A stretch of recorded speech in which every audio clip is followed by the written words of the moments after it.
اچھا پڑوس حضرت سعید بن عاص رضی اللہ عنہ کا شمار تاریخ اسلام کے مشہور لوگوں میں ہوتا ہے۔ وہ رسول پاک صلی اللہ علیہ وسلم کے مبارک زمانہ میں پیدا ہوئے، لیکن ابھی جوان نہیں ہوئے تھے کہ حضور صلی اللہ علیہ وسلم کو اللہ نے اپنے پاس بلا لیا۔ حضرت ابوبکر صدیق رضی اللہ عنہ اور عمر فاروق کے زمانہ خلافت میں وہ علم حاصل کرتے رہے، یہاں تک کہ وہ بہت بڑے عالم بن گئے۔ حضرت عثمان غنی خلیفہ ہوئے تو انہوں نے حضرت سعید رضی اللہ عنہ کو کوفہ کا گورنر مقرر کر دیا۔ اس عہدے پر وہ 5 سال تک کام کرتے رہے۔ اس زمانے میں انہوں نے کئی علاقے فتح کیے۔ اس کے بعد وہ مدینہ منورہ آ گئے اور باقی زندگی وہیں گزاری۔ حضرت سعید رضی اللہ عنہ نہایت ریاض شریف اور رحم دل، دانا اور خوش اخلاق آدمی تھے۔ اللہ نے ان کو بہت دولت دی، اس کے ساتھ بڑا دل بھی دیا تھا۔ وہ اپنی دولت کو اللہ کی امانت سمجھتے تھے اور اسے جھولیاں بھر بھر کر غریبوں اور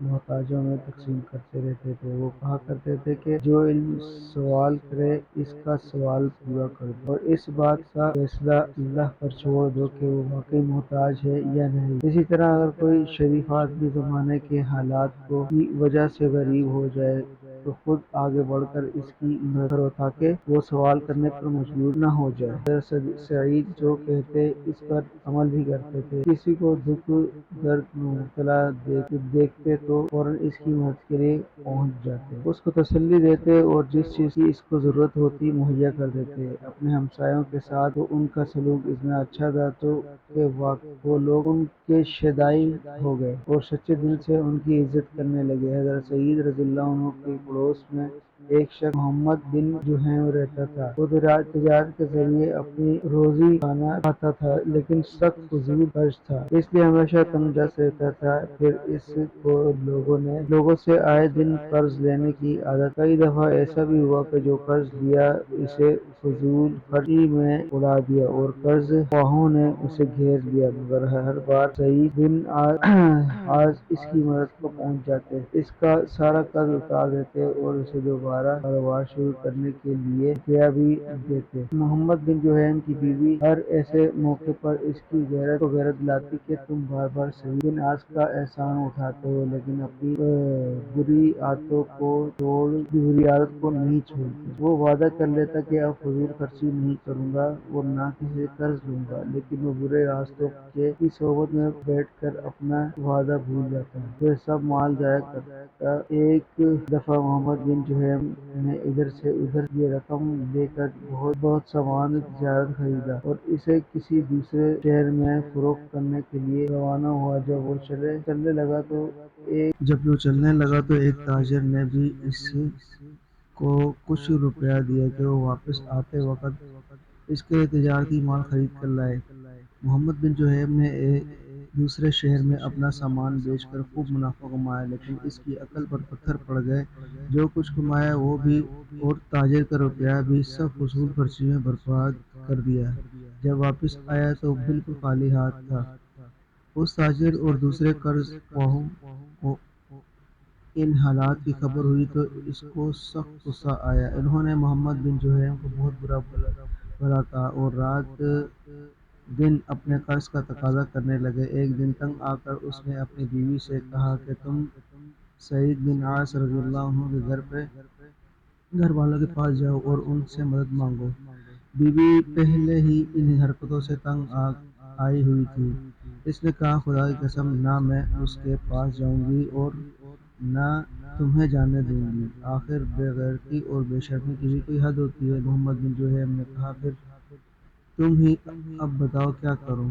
بیوی نے کہا اپنا مکان بیچ ڈالو اور قرض ادا کرنے کے لیے کسی دوسرے شہر چلے چلو، وہاں ہم محنت مزدوری کر کے کسی نہ کسی طرح گزر کر لیں گے۔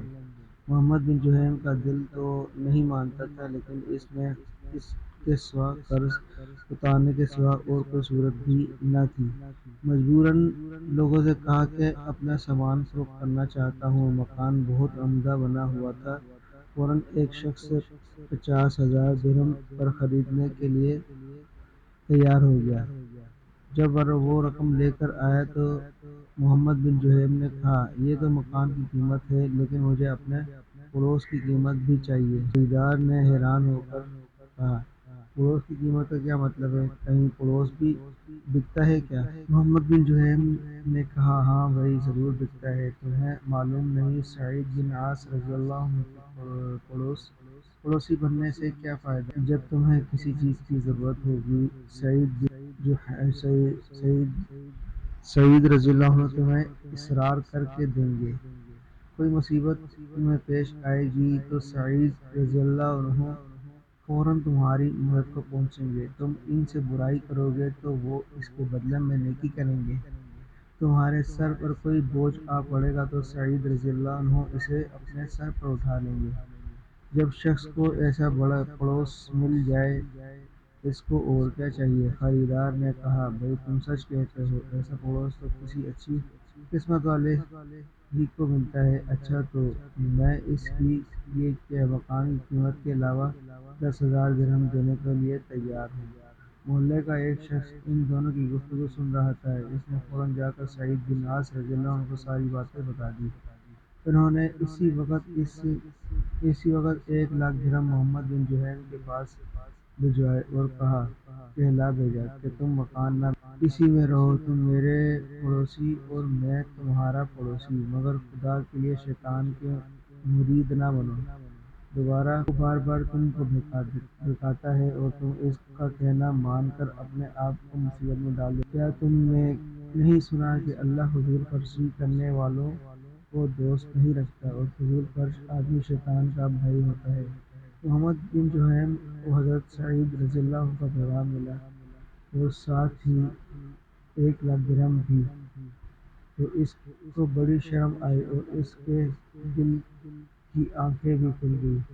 اس نے سچے دل سے توبہ کی اور آئندہ کوئی فضول خرچی نہیں کرکے اب وہ اپنی زندگی بڑی احتیاط اور سلیقے سے گزارنے لگا۔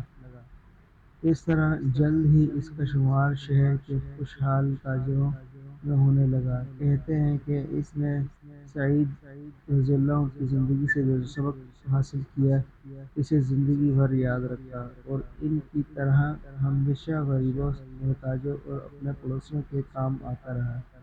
اس کے کاروبار میں اتنی برکت ہوئی کہ جتنا وہ اللہ کی راہ میں خرچ کرتا تھا اس سے کہیں زیادہ اللہ اس کو کسی اور ذریعے سے دے دیتا۔